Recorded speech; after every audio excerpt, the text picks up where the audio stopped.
Samia Suluhu Hassan hata kwa miezi 6 mbele inakuja, kuna hatari kwamba kwa sababu hii ya kuparalyze tunaoifanya sasa, kuna hatari hata serikali ikakuja ikashindwa kulipa peke zake watu mishahara. Kuna hatari kwamba kwa sababu tu ukuwe unaweza kununua kitu kwa supermarket, uende na mkoba ambayo imejaa mapesa ya Tanzania. Na hii jambo tunasema si jambo ambayo iko kwa midomo, ni jambo ambayo uongozi mkuu wa BOT inajua nini kinaendelea sasa hivi. Japokuwa wanajaribu kuleta wataalamu kutoka Turkey kujaribu kutatua hili jambo. Naomba kidogo kuchambua, ndugu zangu, mjue nini kwa sasa inaendelea Tanzania, na kama kwa tarehe 9 hatujaingia kwa barabara kumtoa huyu jambazi, ni nini inakuwa Tanzania. Kwa mujibu ya taarifa ya Tanzania, kuna miradi 7 mikubwa ya kimaendeleo ambayo inafanyika ama inaendelea kufanyika ama itafanyika kwa hii miaka ambazo inakuja. Na miradi hiyo ya 7 ya kimaendeleo ningeomba kutaja kwa ufupi. Kwanza kuna mradi inaitwa Standard Gauge Railway, ni SGR, na kuna mradi ya pili ya hydropower ya Julius Nyerere, ni hydropower project. Hii ni Kiswahili yake ni mradi mkubwa ya kufua ama kuzalisha umeme, inaitwa kama bwawa ya Mwalimu Nyerere ya kuzalisha umeme. Kwa samahani kama sijatafsiri vizuri, lakini naomba sana ndugu zangu, mnakuwa Mungu anawapa nafasi, mkuwe mnaandika hizi mambo peke zenu, baadaye mkasome zaidi, muone jinsi nini inaendelea kwa nchi yetu na kwa nini tuko na hakika kwamba tunaweza tukaiparalyze muda yeyote na kuwataka watu ambazo wako na account ya pesa nyingi wahamishe hela zao, salama zao. Mradi ya 3 katika hiyo miradi 7 mikubwa ya kimaendeleo inayofanyika Tanzania ni mradi ya gas pamoja na LNG, ni pipeline. Ni kama kuna pipe, ni mradi wa kusafirisha magas ambayo ujenzi yake inaendelea sasa hivi. Ya kutoka kuna mkoa ndani ya Tanzania upo na gas nyingi sana, kuna pipeline inatengenezwa mpaka story ya Uganda. Hii ni miongoni mwa miradi 7 ya maendeleo. Na mradi ya 4 ni katika miradi mikubwa ile ya kuleta maendeleo Tanzania, ni mradi ya bandari, ni ujenzi wa mabandari pamoja na maritime infrastructure, ambayo hii inafanyika sehemu za Bagamoyo Port, pamoja na wanakuzisha mradi ya kujenga bandari ya Tanzania. Na mradi wa 5 katika hiyo 7 ambayo nimetaja, kuna upanuzi mkubwa sana ya mabarabara ya Tanzania pamoja na kujenga airports, airports nyingine pamoja na miradi ya usafiri, hii ya 5. Na mradi wa 6 ni mradi ya kukuza grid ya umeme kwa sehemu ambazo ziko off grid, hazijafikiwa. So kitaalamu inaitwa electrification and a small renewable power project. Na mradi mwingine ya 7 ambayo ni miradi mikubwa ya kimaendeleo inayotarajiwa kufanywa na inaendelea kufanyika, wameziweka kwa pamoja, wanaita water and sanitation, health and educational investment, ambayo hii inahusika na maji pamoja na afya na masuala ya elimu. Sasa hii miradi ambayo nimewatajia 7, ndugu zangu, hizi hela zimekuwa tayari approved, na nyingine ziko kwa mchakato ya kuweza kuwa approved, na kama huwa mwisho nilitaja unatakiwa kuwa approved na World Bank. Na mradi wa bandari na maritime infrastructure huu ambayo inafanyika Bagamoyo na kuipanua bandari ya Tanzania ya Dar es Salaam, Tanzania imeficha taarifa hivi, lakini inaaminika ni wajamaa wa Maarabu wanataka wanataka kutoa hizi hela. Na kuna mradi kama ule niliotaja mwanzo wa hydropower na nini. Hii inatokana na mapesa ya nje ambayo inatoka World Bank na IMF. Okay, tunaanza hapa sasa ndugu zangu. Naomba mkue unasikiliza kwa makini sana. Sasa wapi Tanzania inapata hela ya kufanya hii miradi mikubwa ya maendeleo? Kwa ufupi tu, kwenye World Bank kuna group. Ndani ya World Bank kuna kitu inaitwa IDA na kuna kitu nyingine inaitwa IBRD na IFC. Hawa wajamaa nitatumia muda kidogo kuchambua, so hakuna haja sana, naeleza tu kwa ufupi. So kwa ufupi, hela hii inatoka World Bank, pengine inatoka African Development Bank, AFDB ni benki ya Afrika ya maendeleo, na nyingine inatoka International Monetary Funds, na nyingine inatoka kwa bilateral donors, wale wachangaji pamoja na development partners na washiriki wa maendeleo ya Tanzania. Na pesa nyingine inatoka kwa China and Chinese Bank contractors ambayo tunawapa madini zetu kwa kutujengea madude mafeki. Na pesa nyingine inatoka kwa Global Health and Humanitarian Funders. Okay. Nini tumefanya mpaka sasa? Ndugu zangu, hivi kwa sababu hivi tunaongea, kabla ya kufika siku ya Ijumaa kuna barua 20 na kila barua moja itakuwa na page isiyopungua 50. Barua hizo ambayo kila barua moja ina kurasa 50 tunaipeleka Benki ya Dunia kwenye magrupu ya IDA, IBRD pamoja na IFC. Barua nyingine tunapeleka African Development Bank, benki ya maendeleo ya Afrika. Barua nyingine ambazo hii itakuwa na kurasa 120 tunapeleka International Monetary Funds. Barua nyingine tunaipeleka, hii itakuwa na page zisizokuwa inapungua kama 70. Kuna kitu inaitwa bilateral donors and development partners, yaani washirika wanatusaidia kufanya maendeleo pamoja na wachangiaji binafsi. Kwa mfano kuna kitu hawa, ukisema bilateral donors maana yake ni Marekani, Umoja wa Ulaya na United Kingdom ikiwemo Netherlands, Nordic pamoja na nchi kama Norway, Sweden, Denmark na Finland pamoja na Japan. Maana yake hii barua zinawafikia hawa majamani, inakuwa na watajia. Okay?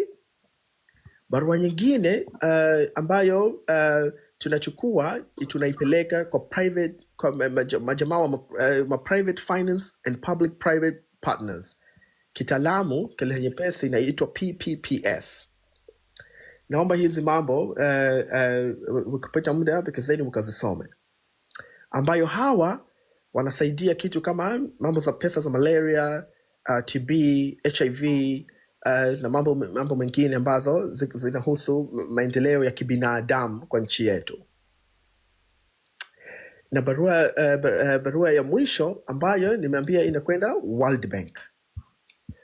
Kwa nini tunapeleka mabarua manene hivi World Bank na tunawaambia nini? Tunaanza hapa. Tunazipeleka barua hizi ambayo itakuwa iko na ushahidi ya njia ya media, kwa maana ya kwamba kwa ushahidi ya videos, ushahidi ya masauti, ushahidi ya picture, ushahidi ya GPS data. Kuwaambia kwamba yale mapesa ambayo mnakuwa mnatupa kutufanyia sisi tukue tunapata maendeleo, mapesa yale yametumika kufanya mauaji makubwa kwa raia, kwa hizo ushahidi ambazo ninawapa. Swali inaweza ikawa inakuja, je, nitawezaje kuthibitisha kwamba pesa ambayo ya kwa sababu imekuja ya maendeleo na mambo ya HIV na manini zimechukuliwa kununua silaha na kuua watu. Msishangae ndugu zangu, niko na ushahidi ambayo inatoka kwa taasisi inaitwa Arms Import Data. Arms Import Data, niko na ushahidi ya jinsi gani Tanzania imetumia pesa kununua masilaha ambayo silaha hiyo tuko na case yake imetumika. Tanzania imetumia pesa kununua masilaha ambayo silaha hiyo tuko na case yake imetumika kuua watu. Na ushahidi tutawapelekea hazo majamaa ya mabenki iliyowatajia mwanzo ni kama hivi inavyofuata. Kwanza, kabla sijakuwa naendelea, siko na uhakika kama ndugu zangu nyote mnanifahamu na tuko pamoja. Kwanza naomba kuthibitishiwa.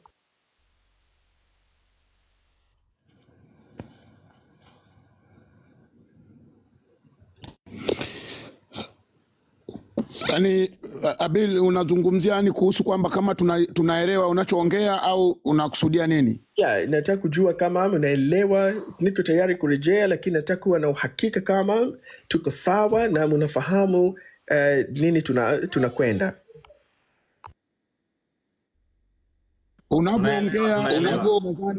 Nadhani unavyoongea wanaelewa. Ni kwamba umetuma barua kwenye sehemu ambazo zinaisaidia nchi yetu.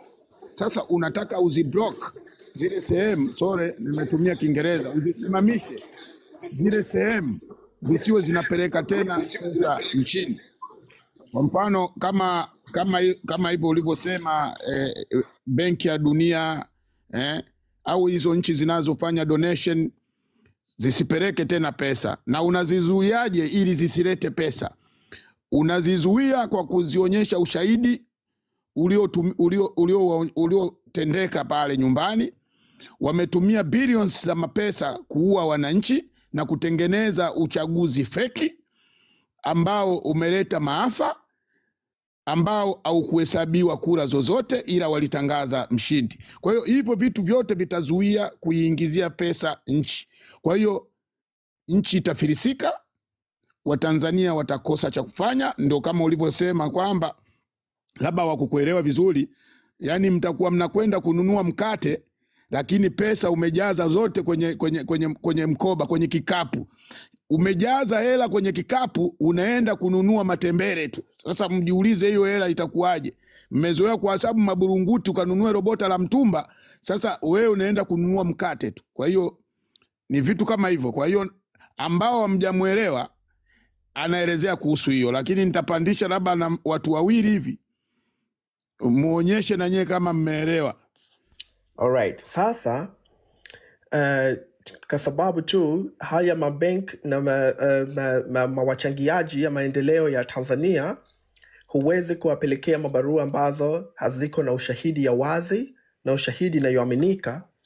Nimefanikiwa kupata ushahidi kutoka kitu inaitwa Arms Import Data.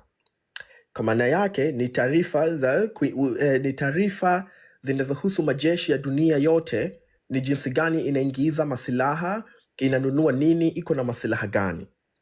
Niko na taarifa inahusu Tanzania kama hii inawaambia sasa. Ni taarifa inaumiza moyo sana. Kwa mwaka 2024-2025, kwa sababu tu Rais wa Tanzania amekuwa anajijua kwa moyo zake kama alikuwa na kusudio ya kuua, budget ya Tanzania, kuna document tuko nayo inaonyesha kwamba Tanzania imepeleka hela kwa mambo ya ulinzi ya majeshi, pesa ya Tanzania trilioni 3.326 trilioni. Hii hela sio hela ambayo kwa mujibu ya budget ya Tanzania imetoka kwa ile kodi. Hii ni pesa inoletwa kwa ajili ya kufanya maendeleo ya kwa nchi, na wao imekuwa imepelekwa hapa trilioni 3.326 kwa mambo ya majeshi. 2025, 2026 hivi sasa iko mpango ya kupeleka trilioni tena 3.645 trilioni. Sasa ndugu yangu, sio muhimu kuwa sana ukuwe na elimu ya hesabu kubwa. Nauliza hii swali ndogo kabisa. Ikiwa mwaka 2024-2025 imefanyika manunuzi ya mavifaa ya majeshi kwa trilioni 3.326. Bado 2026 inatumwa tena hela trilioni 3.645 wakati nchi haiko kwa mavita. Bajeti hii kwa maana yake kwamba ingekuwa nchi iko kwa mavita ama tuko na mambo ambazo tunatumia masilaha kwa kila siku, hii ni jambo ya kawaida, inaweza ikawa inaeleweka. Kwa nini baada ya mwaka tu mapesa tena mingi kabisa yanatumika? Haya masilaha yanapelekwa wapi? Kwa ajili ya nani? Tuko kwa vita na nani? Hii yote ni taarifa ya serikali. Sasa ndugu yangu, kama bado hii shahidi yote na wapelekea hizo mabenki ambazo ziko na kuchangiza, lakini bado wamesema wanafanya kitu development expenditure, kama ile upanuzi ya matumizi procurement, ile matumizi yake inapanuliwa tena kwa mwaka hii 2025, inaongezewa Tanzania shillings bilioni 317.4.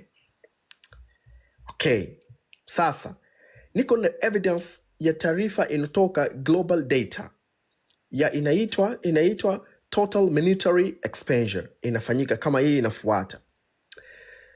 Kwa mujibu ya macro trends, naomba mkuwe mnaenda kusoma peke zenu.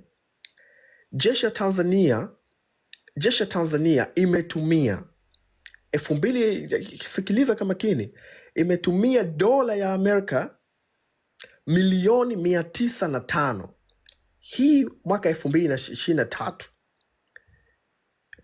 2024 ikatumia tena dola ya Amerika 920.8. Naomba sikilize kama kini, hiyo mwaka 2023. Tunakwenda sasa. Wakati budget yake 2023-2024 Tanzania, Wizara ya Ulinzi budget yake iliongeza kwa only trilioni 1 ya hela ya Tanzania, ambayo kawaida tu roughly ni kama dola ya Marekani kama milioni 600 hivi. Kwa watu wanajua hesabu ya haraka, ataweza kutufanyia. Ambayo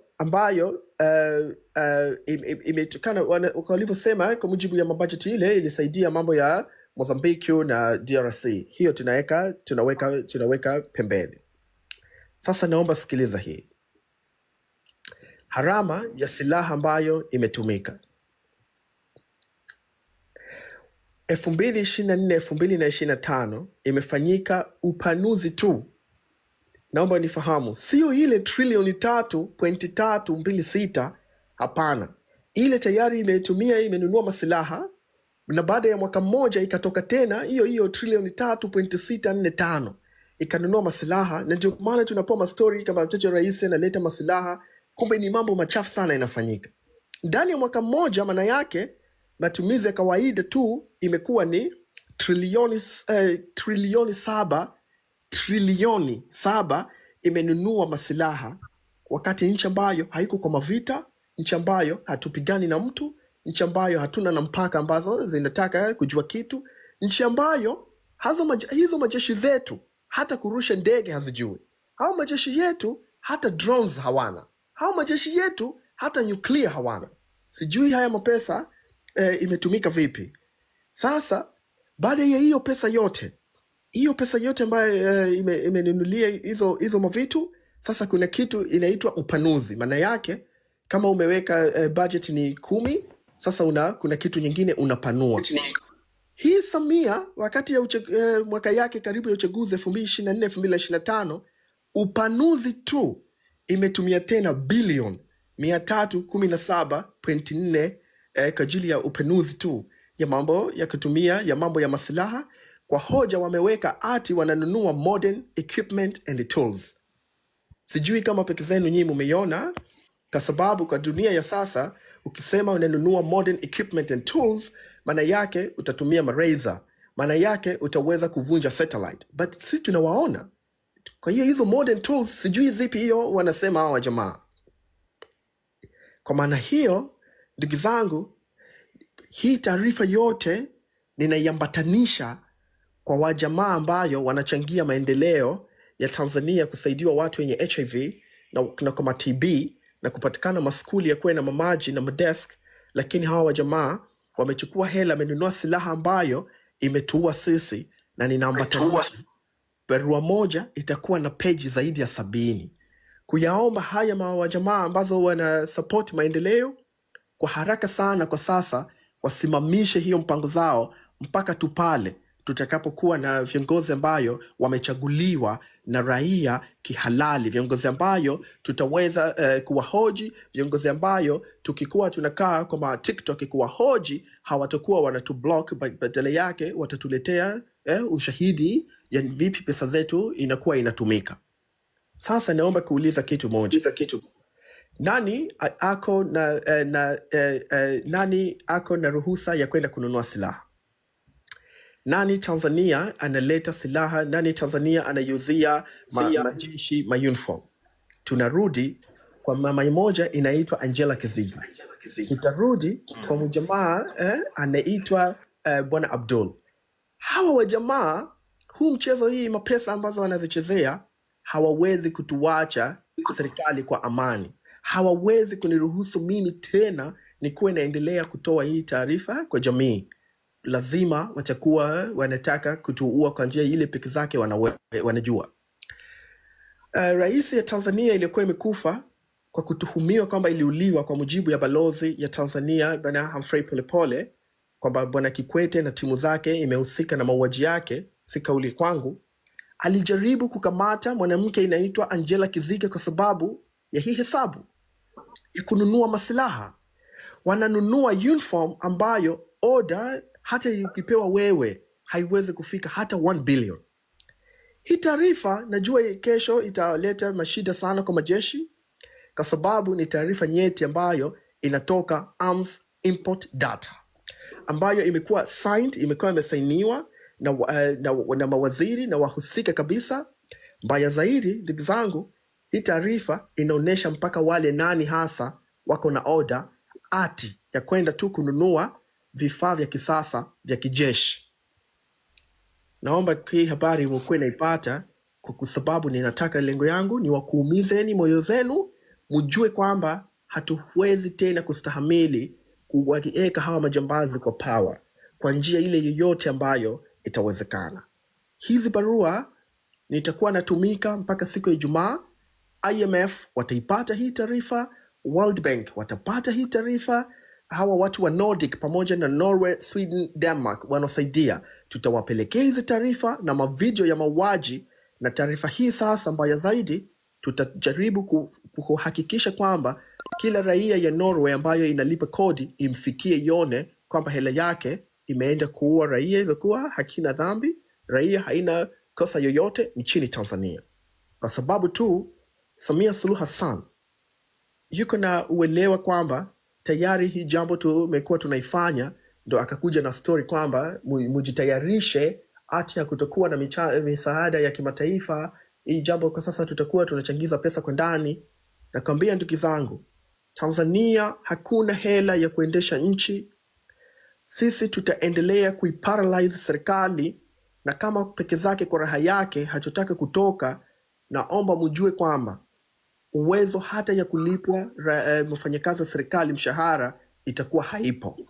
Na hii jambo tuko na uhakika nayo. Tutavuruga na kublock serikali isiweze kuvuta pumzi hata kwa dakika 5. Hii taarifa bila ya huruma yoyote ile tutaisambaza na tutafikisha kwa wale wa jamaa ambayo wanatoa hizi hela, wajue hii hela wapi imekwenda, na watueleze imewezekanaje ndani ya mwaka mmoja tu, kutoka 2024 kuja 2025 imekwenda trilioni 3.326. 2025 2026 wana mpango ya kutumia tena trilioni 3.645. Kwani sisi tuko kwa vita? Hii jambo haiwezi tena kuvumilika. Naomba leo nikuwe na waacha na hii taarifa. Sasa mimi